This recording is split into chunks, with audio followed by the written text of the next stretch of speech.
Welcome everyone to Wednesday Night at the Lab. I'm Tom Zinnan. I work here at the UW-Madison Biotechnology Center. I also work for the Division of Extension, Wisconsin 4-H. And on behalf of those folks and our other co-organizers, PBS Wisconsin, the Wisconsin Alumni Association, and the UW-Madison Science Alliance, thanks again for coming to Wednesday Night at the Lab. We do this every Wednesday night, 50 times a year. Tonight it's my pleasure to welcome back to Wednesday Night at the Lab, Bob Schneiker. He's a geologist, and I'm about to ask him the 5 questions. Bob, where were you born? Milwaukee. In the one in Wisconsin? Yes. Yeah. And where'd you go to high school? Nicolay. Is there a T at the end of Nicolay? Yes. Yeah. And then where'd you go for your geology degree? I got a master's in geology geophysics and a bachelor's in geology from UW-Milwaukee. Way to go. And tonight you get to talk with us about your work on following soil contaminants, leaching from soil into groundwater. Exactly. Thank you very much for coming and speaking with us about that work. Would we all please join Bob Schneiker in welcoming him back to Wednesday Night at the Lab. Thank you. Thanks. I really appreciate Tom letting me come here and give this presentation. This is a story that for me started about 30 years ago, almost to the day. And it's about soil contamination, leaching soil contamination.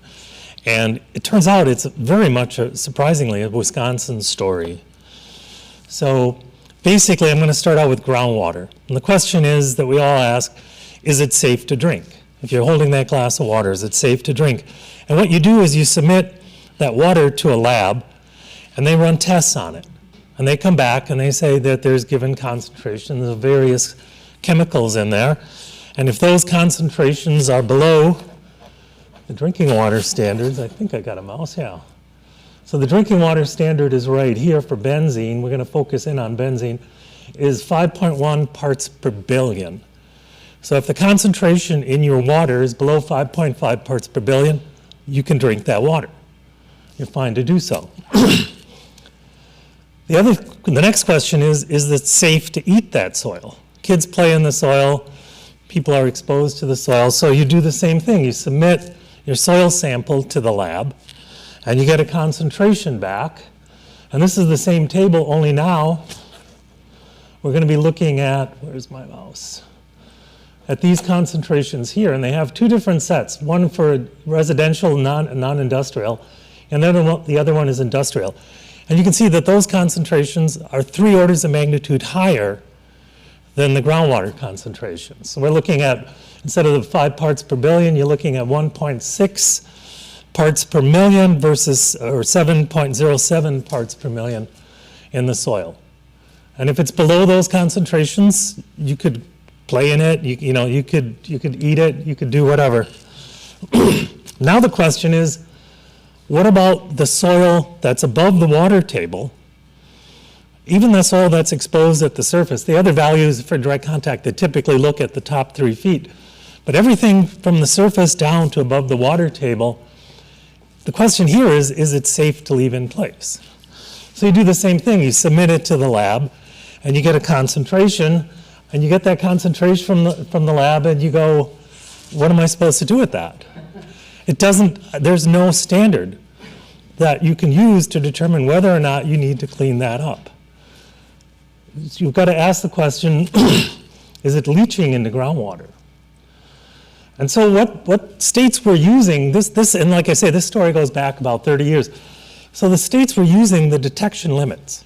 So at the time, laboratory detection limits were in the parts per 1,000, parts per million. I don't know exactly what they were. But they were using those concentrations. And if you detected it, it definitely is contaminated. And then they were using those as the cleanup standards for protection of groundwater quality. But as laboratory techniques, as computers and technologies improving, the ability to measure these concentrations was dropping lower and lower and lower. And so the cleanup costs are going up and up and up. And we're filling landfills with the soil. I mean, imagine you could have a gas station or something right next to a landfill, and you're going to dig it up and put the same soil into the landfill right next to it.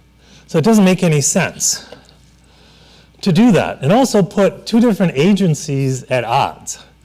there is the Department of Commerce, who is administering the Petroleum Environmental Cleanup Fund Award, PECFA. And what they were doing is, people who had gas stations, they were following all the rules, they did everything right, yet their gas tanks were contaminating soil and groundwater. So rather than all the gas stations go out of business, there was a gasoline tax. It's part of what you pay with every gallon at the time. I don't know if it still exists. And they were then administering that. And they're saying, look, we're going broke. We don't have that kind of money to clean up every single site in Wisconsin to pristine conditions. And then you've got the Department of Environmental Resources, the DNR, and they're in charge of environmental protection. So I kind of put these two agencies at odds with each other. And what they needed was something different. They didn't know what that was, but they needed to take a different approach on that. And the person who started that was Michael Anderson, who was a senior hydrologist at the Oregon Department of Environmental Quality. What's interesting, like I said, this is a very Wisconsin story. He went here to UW-Madison for his MS and his BS in chemistry, and they got a PhD in Oregon. He's from Kenosha. And he was the first person to try to find a way to get around that. He invented this technique where we're going to use the Seesaw and AT123D models to simulate the migration of contaminants in soil and groundwater. So the Seesaw model, so this is basically the scenario that we're looking at. You've got some contaminated soil here. It's going to leach down into groundwater. And then once it enters groundwater, it's going to migrate down gradient to a well. And then you're going to pump it up out of your well, and you're going to drink that water. And what Seesaw does is it simulates the migration of the contaminants in what's called the vadose zone, or the unsaturated zone. So it takes care of that part of the modeling. And AT123D simulates the migration of contaminants in groundwater. So they're two different, that's why we have those two different models. They're doing two very different things. And Seesaw stands for the Seasonal Soil Model. It was developed written in 1981 by Mark Bonazantis and Janet Wagner. And it was developed for the US EPA Office of Toxic Substances. And again, here's the Wisconsin connection. The Seesaw model was developed, and people reviewed it, and they said, you know, there's some good aspects, some good qualities of the Seesaw model, but it's lacking in all these ways. And Dave Hetrick looked at that review, and he came in and he addressed all the issues that people had on the Seesaw model. So we wouldn't be doing Seesaw modeling if not for Dave Hetrick. And again, Dave Hetrick is from Wisconsin. He got a BS in mathematics and physics from UW River Falls. And then he went on for MS at Michigan State. AT123D is the groundwater model. And if AT123D isn't a long enough term, it actually stands for Analytical Transient 1, 2, and 3-dimensional simulation of waste transport in the aquifer system. You almost got to take a breath after saying just the name. And it was written by Ye. I don't have the year, again, 1981. I see I'm missing that. Oh no, there it is, 1981. And then it also went through UW-Madison. So John Seymour and Darrell Holman, they both at the Department of Engineering and Applied Sciences made some modifications to the Fortran code. And then Howard Trussell did the same thing in 1986, and he's with the Department of Civil and Environmental Engineering. Exactly what they did, I don't know. I can't say that it was a significant change, but they definitely made changes to the AT123D model. So what the DNR did for Wisconsin is they were looking at this issue of how do you simulate, what do you do with this soil? And so they were looking at what Oregon did, and they took it to another level. And the person who was in charge of that at the state was Michael Barden. And he's a senior hydrologist with the Wisconsin Department of Natural Resources at the time. He has a BS in geology, geophysics. He seems more like he's got a PhD. He is extremely knowledgeable on all of this stuff. He's now at Hydrogeochem in Tucson, Arizona. And he kind of really took what Michael Anderson did and refined it. And it was a major step. It was a big step between those two. And he had planned out all the modeling. He was definitely in charge of the whole thing. And then I got involved I was thinking about this, almost 30 years ago to this very day. I was at work and they told me to go to a meeting. Next Tuesday we're going to a meeting. So I went to this meeting and I realized that they were talking about developing soil cleanup standards for leaching based upon computer modeling. And for some reason, they were talking about my doing this. And at this point, this isn't my background. I was studying petroleum geophysics. I've done some environmental work. I was looking for municipal water supply wells just before that. And it was just because I was the computer person. And they saw computer modeling as just being, you just have to be knowledgeable on the computer. It's a lot more than that. So that's how I got involved with this almost 30 years ago to the very day. And so what I did is I was given a budget and I purchased three 386 computers. And I was running the Risk Pro software from General Science Corporation. They were very helpful people. There was some output that I needed. The state was asking me for stuff that the program wasn't doing. They were helpful in helping me to get some of that done. And then in the long run, it didn't work. I had to figure out other ways.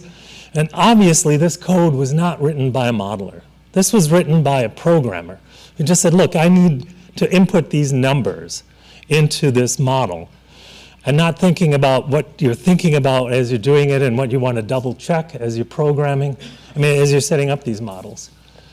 So it was 3 25 megahertz computers, like I say. I could get done somewhere in the neighborhood of 6 to 8 Seesaw runs in a 24-hour day. That's all I could do. And when I just did so that took about 35 days of computer modeling to finish the project. I just tried it on my laptop, which is not anything close to the fastest computer. I could accomplish all that modeling on the computer in less than half an hour on that computer. That's how much faster things have gotten. I did the data crunching on a 286 laptop. It was my own computer.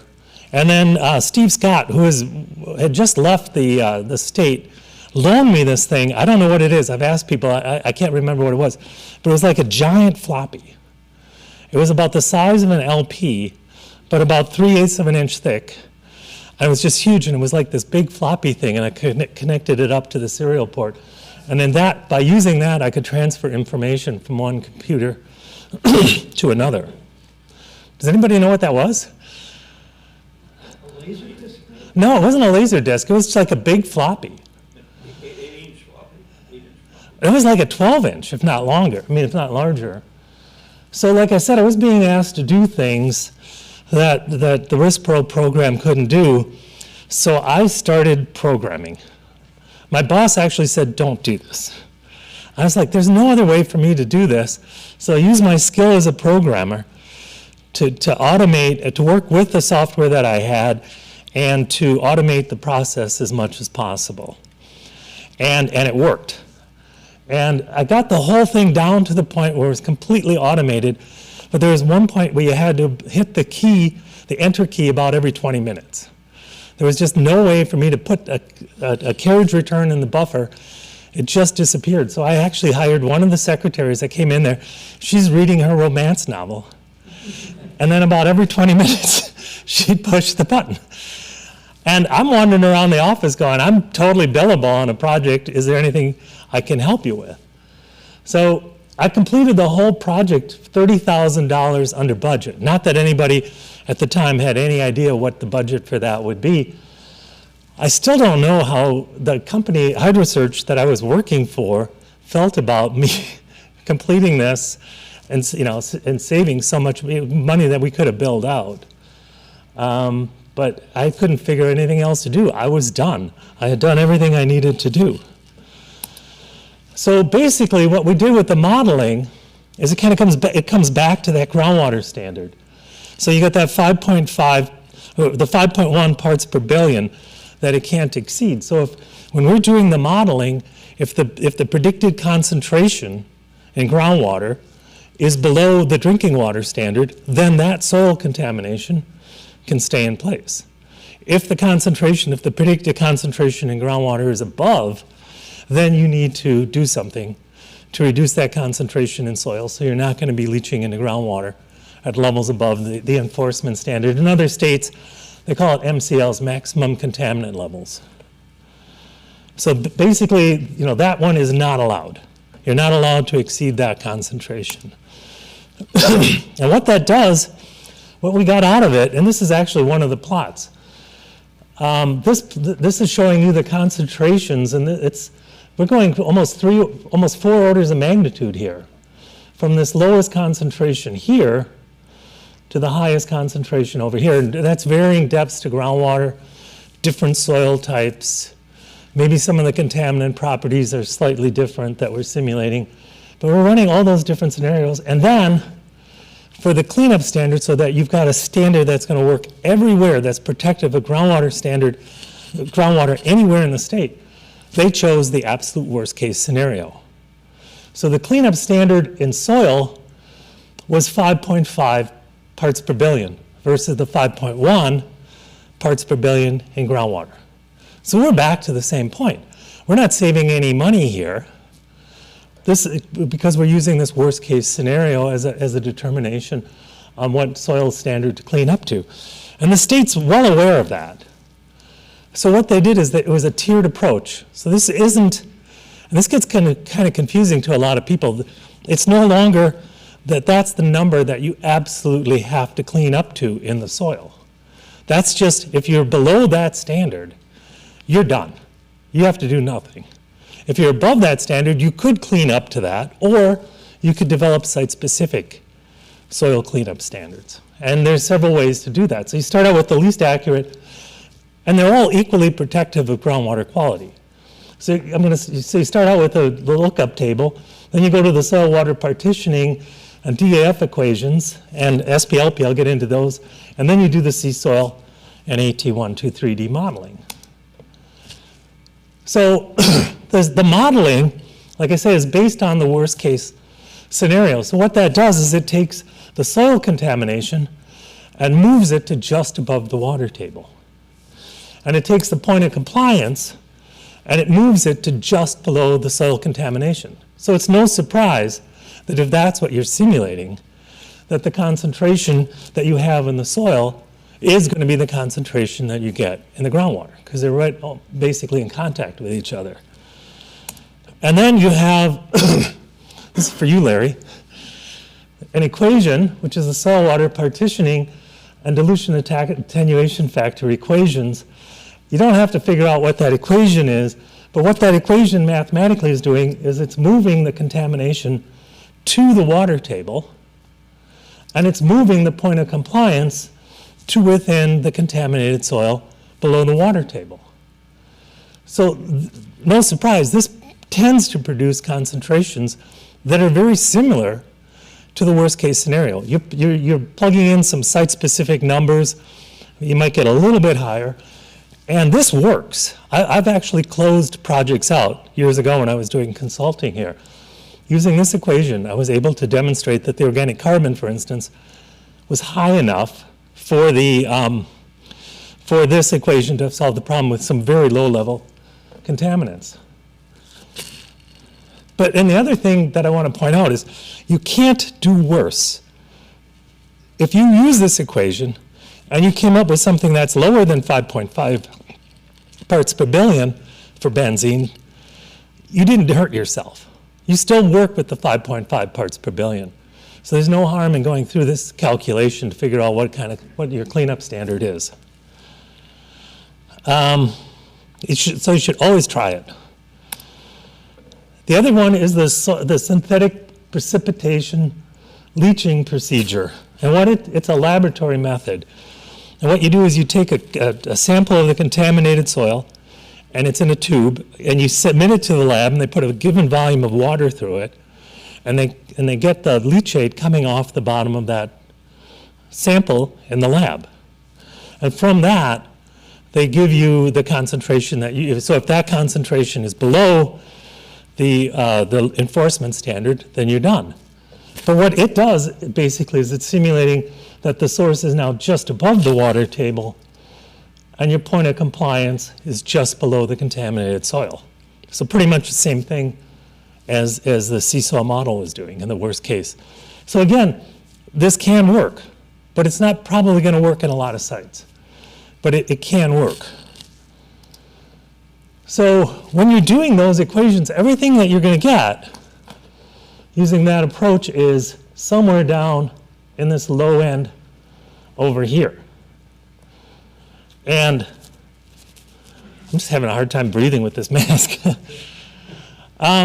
So it's down at that low end over there. So, but you've got all this other stuff here.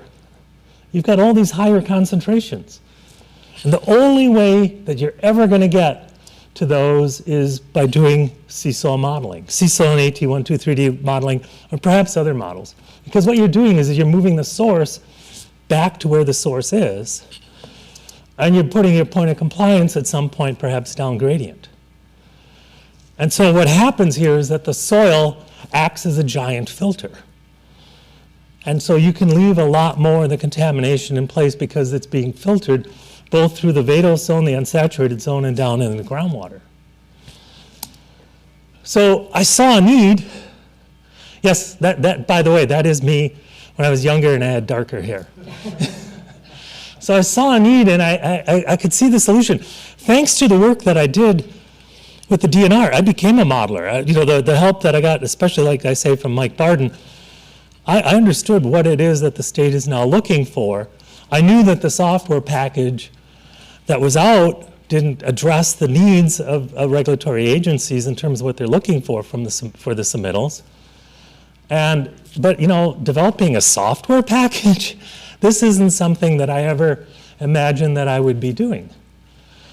But at the same time, like I said, I knew exactly what I wanted it to do. So it was a very difficult decision for me to decide to write, because I never imagined writing a software program. And it was even more difficult because just at that same time, HydroSearch, where I was working, had been bought out by Simon Ariels, a British company. And they had just purchased another company, CPGF Horizon, in Paris. And I met up with DDA, and he's offering me a job to work in Paris for CPGF Horizon. I mean, and this is like the high-end geophysics place. I'm touring the hallway, and they're like, this is, you know, so-and-so's office. She's not here. She's in our project. She's in Morocco on her project there. Here's our project in Hong Kong as we're walking down the hall. And then Jacques Laxmanen, if I'm saying that right, he was looking for hidden caverns within the pyramids. And I just found that, you know, and the thing is they're going to, like I say, Morocco, Hong Kong, and Egypt, and I'm going to exotic places like Fond du Lac, Portage, and Janesville. Now, how can you give that up? So what's really weird is that, so I was going to replace Jacques because he was quitting to spend more time working on archaeology and the pyramids, which is just looking back just crazy because I've been doing stuff. I did another Wednesday night at the lab on the geology of the Sphinx and how old is it? I mean, and that's the Great Pyramid and that's the Sphinx. That's how close those two are to each other. So I almost crossed paths with that earlier. The last time I saw anything, I never met Jacques, but the last time I saw anything from CPGF Horizon was a program on public television which was looking at Falling Waterhouse by Frank Lloyd Wright. And the question was there enough rebar in the concrete to support the building? The answer was no. That's probably not a surprise. But yeah, so that was a tough decision. So obviously I'm here talking about this, so I did the modeling, I wrote the software. Looking at what happens, so when you're looking at this, you have to think about what happens to moisture when it falls on the ground? And the first thing that's going to happen is it's going to go to surface water runoff. Some of the moisture is going to enter the top of the soil column. Some portion that enters the top of the soil column is going to go very quickly when the sun comes back out to evapotranspiration, it's called. It's basically evaporation, and go back to the atmosphere. Some of it's going to continue to percolate down and eventually recharge groundwater. And then what can also happen is that water in the capillary rise zone, if you've got a shallow enough depth to groundwater, water in the capillary rise zone will wick up and actually evaporate at the surface. And that will concentrate things at the surface like salt, and that's what's happening at the Sphinx. That's how I got involved with the Sphinx, was just looking at the hydrologic cycle here. And yeah, I'll just leave it at that. So the software that I have, I've got these reports, and so this upper graph here, and the same information is down here in the plot. I'm looking at this plot here, gives you surface water runoff and infiltration at the top of the soil column. So this was for a sandy soil, so it's all blue. All of the precipitation that fell on every month has entered the top of the soil column. Then, once it enters the soil column, like I was saying, it can go back to evapotranspiration, or it could recharge groundwater. And you can see these two colors here. There's kind of a salmon-colored portion is what is evapotranspiration, and the gray is the amount of recharge going into groundwater. Like I said, this table is just summarizing that. So the Seesaw model actually has this model within it. It's basically 3 models. There's one that nobody uses, and it's basically 2 models. One is the hydrologic cycle submodel, and that figures out where the moisture is going. And the other one is the pollutant cycle model, and that figures out where is the contamination going, primarily based on where the pollutant, where the water's going. So one of the things that really makes a difference, I've already mentioned this, is depth to groundwater. So when you're looking at the model, let me get on this point first. So you've got precipitation falling on the ground, and then one of the input parameters is storm length. So imagine a day almost like today in the fall, where it's kind of like barely above freezing, and it's kind of drizzling all day, and the sun never comes out. And it's one of those miserable days. And at another time, it's a beautiful sunny day. It's like 85, 90 degrees. The sun is out, clear sky, and all of a sudden a front comes through and it pours rain. A few minutes later, the sun comes back out and it's shining again. So those 2 storms could produce exactly the same amount of precipitation. But that one that's happening in the fall when it's a cool day, you're not going to get any, it's coming down gently, so you're going to get more recharge out of that. And it's so cold that you're not going to get any evaporation, any evapotranspiration occurring. So all that's going to end up is recharging groundwater. You have the same thing on that hot summer day storm, is you're going to get a lot of surface water runoff. There's puddles all over the place. And the sun's going to come out, so what moisture did get into the soil is going to get dried off by the sun as that water is evaporating, going back into the atmosphere. So Seesaw takes that into account. And you've also, so that's evaporation. So one of the things is, like I was saying, the depth to groundwater. So I just modeled this. This plot, the upper plot here, is just a sandy soil. This isn't a real site. Just something here, and I chose Madison climate. And you can see that the lowest rate of recharge is occurring in February. That makes sense. The soil's frozen. The precipitation that's falling now is falling as snow. And the highest amount of recharge is occurring in June because you've got the summer storms. Now, if I take exactly that same site, and all I did was reduce the depth of groundwater to 6 feet, instead of getting 16.4 inches of groundwater recharge, I'm now getting a net negative 1.3 inches of groundwater discharge wicking up through the soil. And you can see that wicking up is occurring at peaks in July because it's a warmer month. And all this water, and the Seesaw model knows that's there. For most other vadose zone models, it turns out that the recharge rate is one of the input parameters, so you have to come up with it. What's wonderful about Seesaw is you get to plug in your site information and then go, does that make sense? Why is the model doing this? And it does a pretty good job. But that's one of the advantages to this, and you can see how it really varies with depth to groundwater. So this plot here is, at first, it looks very complicated. This is where how Seesaw figures out where the contamination is going.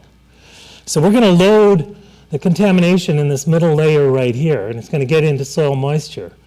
The contamination that's in soil moisture then is going to adsorb onto the soil. Some of that is also going to get into soil air, and it's going to diffuse up. As this concentration here goes down, because some of it's going to leach down and get carried by recharging groundwater through the soil down to the next layer down. As this concentration here drops, some of the contamination that was adsorbed on the soil is going to become mobile again and go back into soil moisture, where it can go to soil air, for instance, and get to soil air and move up a layer and then go to volatilize to the atmosphere, or it couldn't get into soil moisture. And from being in the soil moisture here, it can be adsorbed on the soil. And as this concentration lowers, it might come this way. And so that's why these are double arrows. This stuff can move all over the place. And eventually, some of it's going to leach down and get down into groundwater and recharge. And that's what we're interested in. That's what we're looking for. The other thing that I didn't mention, in both the water and in the adsorbed on soil, you can have biological degradation occurring. That typically isn't, well, I don't know where that stands right now, but a lot of times that's not even run.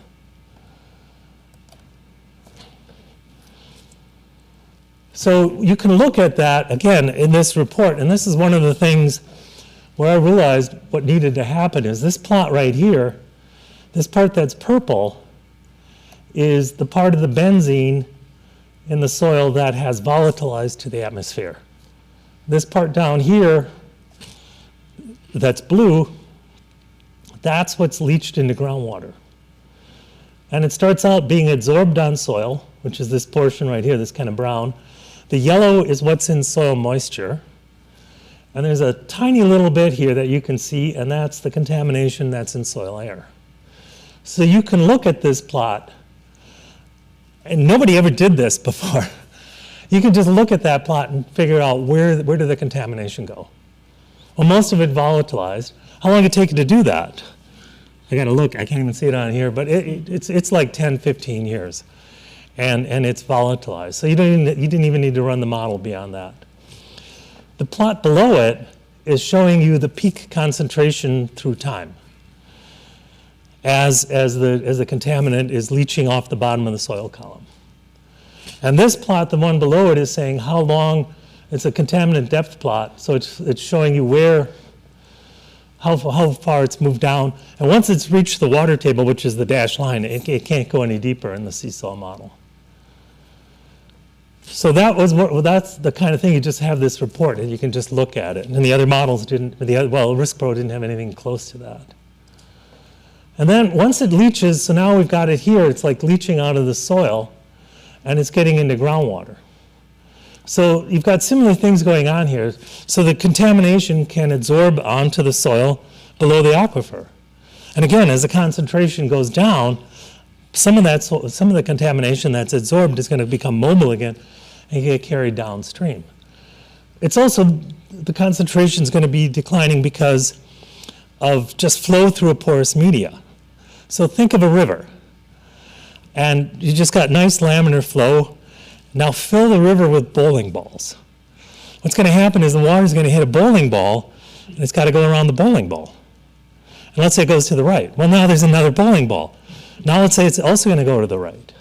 So you can see how you just take a contaminant and just have water flowing through a porous media, and it's going to spread that plume out, and it's going to reduce your concentrations just because of flow through a porous media. Then diffusion again, that's just where if you've done that, take like a drop of dye and put it into a container, and eventually that dye will be evenly distributed just because of molecular interactions. And then again, you can turn on biological degradation. And what I did is, again, this is how it looks in my software.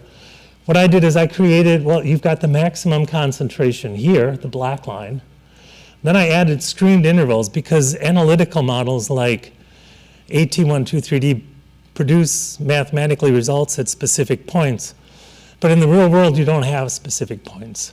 So I added the capability to set the screened interval on a well. If you don't know what that is, don't worry about it. And you can do both monitoring wells and piezometers. The other thing that I added was multiple sources. So you can see here that this is the combination of two different sources. One is coming through here and declining. This other one is then increasing, and then this is the result. The dark line is the result of both. And I added a pie chart that for the duration of the run tells you how much of the contamination came from each of the different sources. I just realized I wanted to say something back here. This plot right here where you're looking at the time to groundwater, most states look at 100 years. If the contamination hasn't reached groundwater in 100 years, you're good. And I've done training with people at the New Jersey DEP. If it's like 100 years and 1 month, they're like, you're done. That's the cutoff is 100 years. So one of the things I want to talk about is how climate can really change the results on these models. So I got a phone call, it's probably about 15, maybe 20 years ago, and it was a regulatory agency, I'm not going to say who, and they asked if I could do modeling because they wanted to develop cleanup standards, just like Wisconsin did. And I said, yeah, I can do that. I know how to do that. And then I quoted them a number, and they said, that's too expensive. We can't afford to do that. We're just going to use the Seesaw numbers and AT123D numbers from San Francisco. And I thought, when did San Francisco ever do Seesaw and AT123D modeling? Well, it turns out they didn't. They just took the numbers from Denver. So I just have this isn't an in-depth study on this, but I just took just seeing something there. I just took this example, and I just one I had, something I work with, sandy soil, pretty much the same one I did like for Wisconsin, and I just changed the climate. So I ran the same, all I did here was change the climate data. Everything else on these model scenarios is exactly the same. So in Boston, from Boston to San Francisco, it drops a little over 2 orders of magnitude. From Boston to Denver, and it's not in Colorado, the state, the regulatory agency, it drops almost about 5 orders of magnitude. Only by changing the recharge rate, only by changing the climate. That's all I did. So this place, it is a dry climate. They might be cleaning up to 5 times the level of contamination that they need to be protective of groundwater quality. And they're doing that because they wanted to save money on modeling. So you can't just take numbers from one state and use them in another. And part of what I didn't say earlier is that when you do all that modeling, you've got all those other numbers. That gives you some, I kind of said it gives you some idea of what's possible within your state. So does this work? So now, I mean, we're looking at all this. This is Seesaw. And does the Seesaw model, does it really work? So in the New Jersey Department of Environmental Protection, they had a site, I've been there, I don't know how many times doing training. They had a site where I knew they had 11 inches of groundwater. And I knew that I tried it, and I modeled that site in sea soil, and I got 11 inches of recharge. And I thought, oh, okay, so they just took the number for the recharge. They just used sea soil for that. They didn't. I found out later, years later, that they did all kinds of measuring. I'm not even sure where it came from. Paul Sanders at the DEP just retired, so I can't ask. But I know it did not come from Seesaw. So if you run that exact same scenario in Seesaw, you get the recharge for that, just by plugging in, and it takes like 5 minutes. Then at the Massachusetts military reservation, they had measured recharge, and they also had a calibrated ModFlow MT3D model, which is this high-end model. So they had a pretty good idea that the recharge rate was somewhere around 27 to 30 inches per year through this. And again, it's a sandy soil. And they did Seesaw modeling. And they didn't do anything except put in the climate data and their soil properties, and it fell right in the middle of that. So it seems like it works. The other thing is I worked on the Badger Army ammunitions plant. And I don't know if you're familiar with this. I mean, it's not very far away. But Final Creek was this basically untreated effluent that was coming down somewhere over here, and it entered a series of 4 settling ponds and then into the Wisconsin River. And I guess when this was actually running, that this was so contaminated that animals were just drinking the water here and dropping dead. It was that bad. And somebody, so I developed cleanup standards for this. And somebody here in the early 70s got the bright idea to take the worst contamination that entered the first settling pond right here and take that and dig it up and put it on either side of the settling ponds at the east end. And then to cover it, they actually used some of the contamination. They said, well, it's lower permeability. It'll act as a cap. And I was like, okay, it made no sense. So I took that and I modeled it in sea soil to come up with cleanup standards. And what it told me was that even though that was like 20, 25 years earlier at that point, it had yet to reach groundwater. So based on Seesaw modeling, I'm like, hello, you're about to see a new groundwater plume develop over here. And then a few years later, I was watching the local news. And they said a new plume has been detected at the Badger Army ammunitions plant. So I called them the next day, and they said, oh yeah, it's exactly as you predicted. It's not exactly as I predicted. The concentration was exactly as I predicted, but it got there just a few years early, but it was very close. So yeah, it looks like if you're careful and do the modeling correctly, it looks like the Seesaw model can predict what's going to happen to the contaminants in the soil.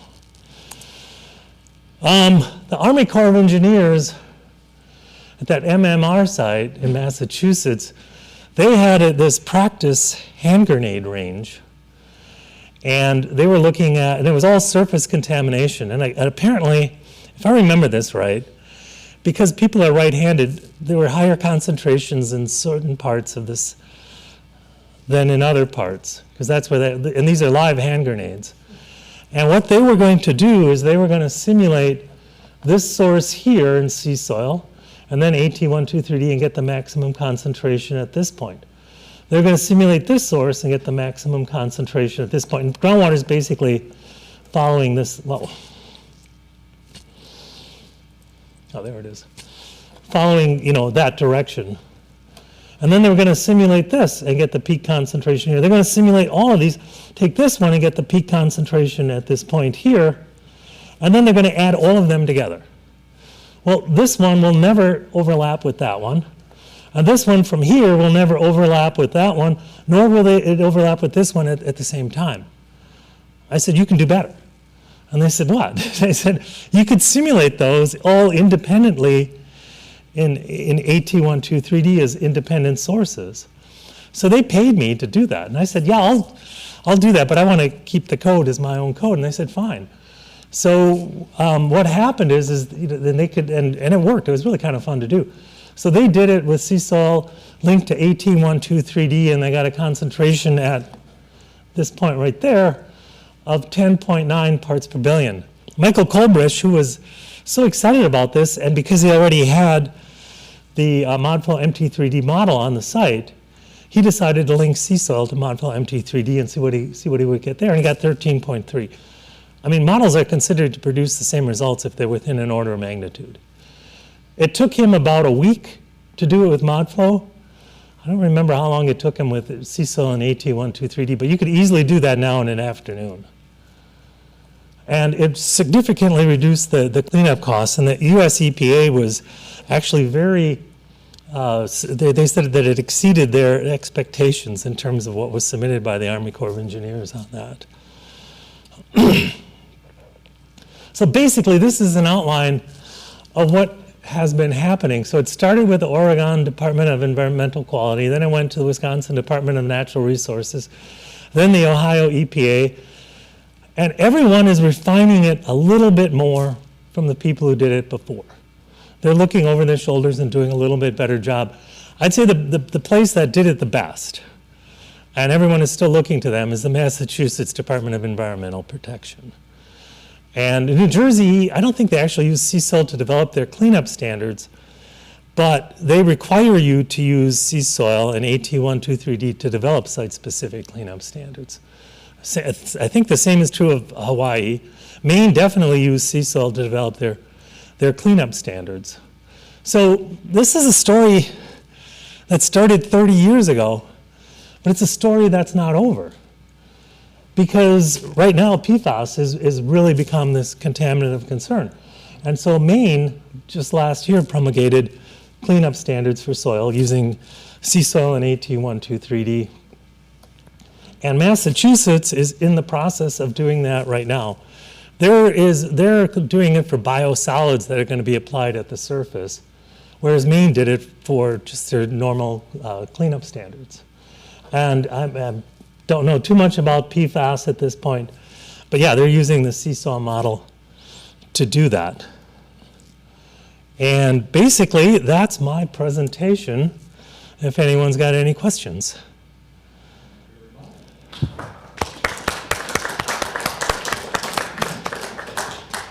Any questions? I'll bring the microphone to you and you can ask Bob your question. If you're watching online on the Zoom, if you'd like to type in the chat, that would be great too. Here you go. Thanks. Yeah, I was wondering, as I understand it, another source, at least locally, for pollutants in groundwater comes from dry cleaning plants. Have you done much work with that, and is there anything special about that type of pollutant? No. Let me see if I can go back. Oh, yeah. Yeah. It's on the, let me get there. I thought, so when I showed you those cleanup standards, it was kind of interesting because I just went through this yesterday with a friend, and he asked basically the same question, and I said, well, these numbers, there you go, here's your dry cleaners, PCE, TCE, vinyl chloride. What you're seeing here, those ones that are highlighted, the mouse isn't doing much, those are the ones that are driving a lot of the contaminants, the cleanups. And so yeah, the dry cleaners, it's the same basic approach. It's an organic chemical. You put in properties of it to adhere to organic carbon in the same way that your carbon filter works on your faucet. And the reason like benzene and PCE and TCE and vinyl chloride, they're very mobile in the environment. So they're typically driving the cleanups. But yeah, it's the same basic approach.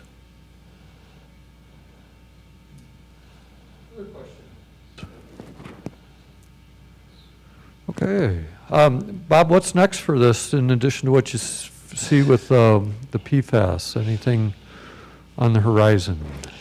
Well, that's a good question. So I am less and less of a consultant and more of a programmer looking to create a tool that they can use. And I have some I don't want to get into it, but I've got some very specific ideas on what I can do to improve the software, to make it simulate things that it doesn't simulate.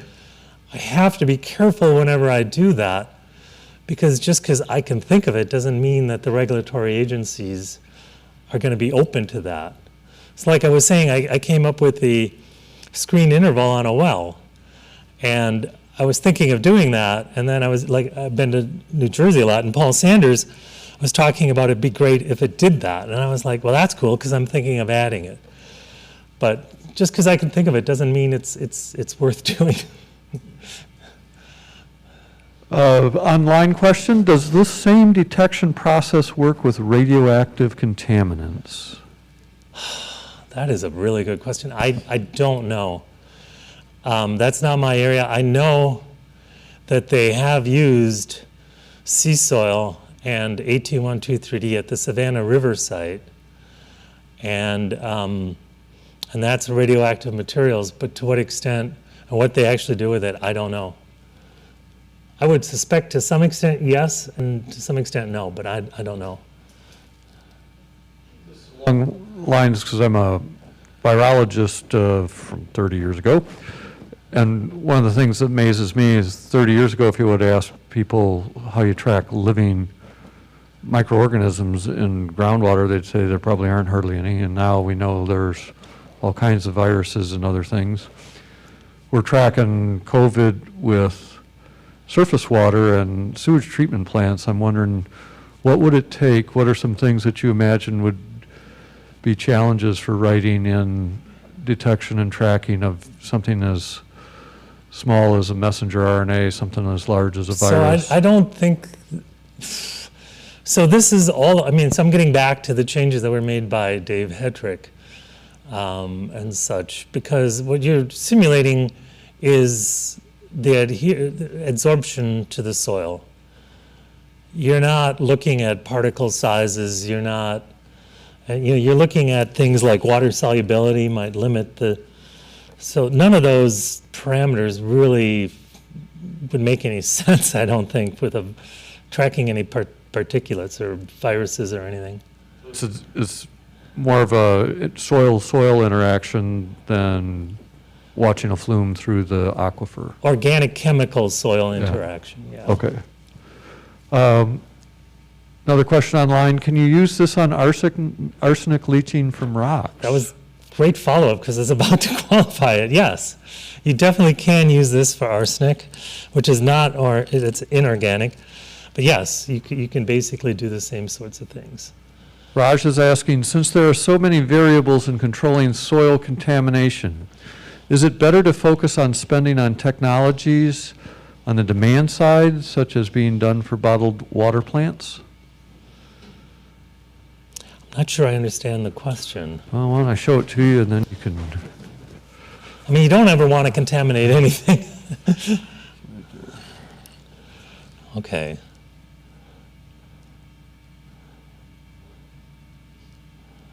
I think, yeah, I mean, that's it. What I'm getting out of that is, yeah, you don't want to open this can of worms and have to deal with cleaning up this. If there's anything you can do to stop the contamination from getting there, if that's what I'm reading that question, yes, you want to do that.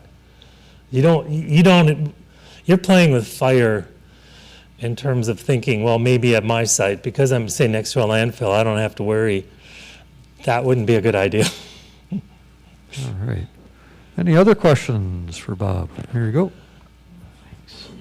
Yeah, about, I don't know, 20 to 30 years ago, a company on the east side, the KIP company, was a universal bad guy. It was accused of, everything, groundwater pollution, air pollution, and other things. Lately, you don't hear so much about them anymore. I was wondering, were you involved in any of the monitoring of pollutants that KIP was responsible for? No, I know almost nothing about it. The last thing I did of any consequence in Wisconsin would be the Badger plant in the mid-90s.